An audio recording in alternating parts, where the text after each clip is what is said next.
इसी बीच बड़ी खबर यह कि ईरान से भारतीय छात्रों की वापसी अभी भी जारी है। भारत के ऑपरेशन सिंधु के तहत 310 छात्रों को लेकर के फ्लाइट दिल्ली पहुंच चुकी है। महान एयरलाइंस का विमान दिल्ली पहुंचा है।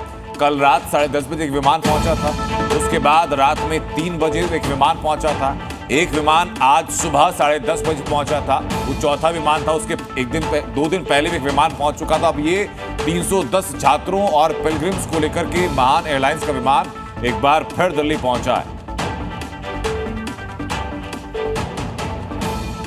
लेकिन अब बात ऑपरेशन सिंदूर के तहत नापाक जासूसों पर जारी एक्शन की। सांबा में अमरनाथ यात्रा से पहले सुरक्षा बलों ने 3 संदिग्धों पर शिकंजा कसा।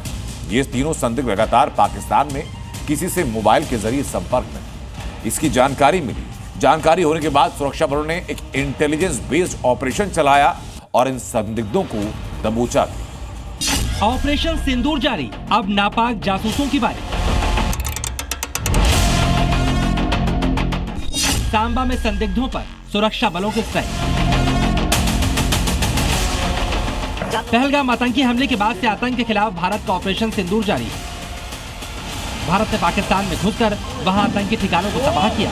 100 से ज्यादा लश्कर और जैश के आतंकियों को सफाया किया और यहां भी मौजूद उनके मददगारों और जासूसों पर लगातार नकेल कसी जा रही है।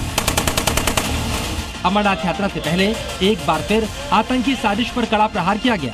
सुरक्षा बलों ने सांबा से 3 संदिग्धों को हिरासत में लिया जो लगातार पाकिस्तान में किसी के साथ संपर्क में थे। इन संदिग्धों पर नजर रखी जा रही थी और जब सबूत पुख्ता हुए तो इन्हें पकड़ लिया गया। जानकारी के मुताबिक ये तीनों संदिग्ध सांबा के बरोली इलाके में मौजूद थे, जहां मोबाइल फोन के जरिए ये लगातार पाकिस्तान में किसी से बात कर रहे थे। इनके सबूत मिलने के बाद सुरक्षा बलों ने ऑपरेशन चलाया और तीनों संदिग्धों को हिरासत में ले लिया।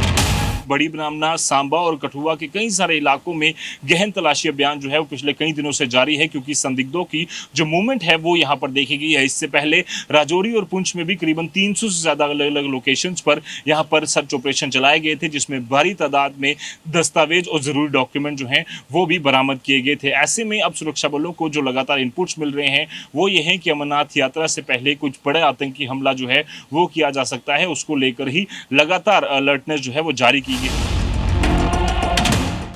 इससे एक दिन पहले जम्मू कश्मीर के अनंतनाग में भी एक ओवरग्राउंड वर्कर को पकड़ा गया था, जो पेशे से बढ़ई है और सीर हमदानी का रहने वाला बताया गया। पहलगाम हमले के बाद से पाकिस्तान के जासूसी नेटवर्क पर भी कड़ा प्रहार हुआ है। सूत्रों के मुताबिक ज्योति मल्होत्रा समेत अब तक 12 से ज्यादा जासूसों को पंजाब, हरियाणा और यूपी से पकड़ा जा चुका है। पहलगाम में जो हुआ वो फिर ना हो, इसके लिए ओवरग्राउंड वर्कर्स पर भी नकेल कसी जा रही है। सुरक्षा बलों ने घाटी में मौजूद आतंकियों के मददगारों की लिस्ट तैयार की, जिन पर कार्रवाई लगातार जारी है। इस बीच अमरनाथ यात्रा को लेकर भी सुरक्षा कड़ी कर दी गई है। इस बार अमरनाथ यात्रा 3 जुलाई से 9 अगस्त तक चलेगी, जिसमें 58,000 से ज्यादा जवान सुरक्षा में तैनात होंगे। साथ ही यात्रा के रास्ते में ड्रोन से भी कड़ी निगरानी रखी जाएगी। साफ तौर पर सुरक्षा बलों की कोशिश यही है कि पाकिस्तान और उसके पाले हुए आतंकियों की किसी भी यहाँ पर नापाक कोशिश को यहाँ पर कोई भी अंजाम ना दे सके। इसको लेकर ही इस तरह की कार्रवाइयां जो है वो और तेज की गई हैं। भारत पाकिस्तान के बीच भले ही सीजफायर हो गया हो, लेकिन आतंक के खिलाफ भारत का ऑपरेशन सिंदूर जारी है और जारी रहेगा। लिहाजा आतंकियों की सफाई के लिए सुरक्षा बलों की तैनाती के साथ ही तकनीक का भी सहारा लिया जा रहा है, जिससे उनकी पहचान करने में मदद भी मिल सके। जम्मू से जी मीडिया के लिए रजत वोहरा की रिपोर्ट।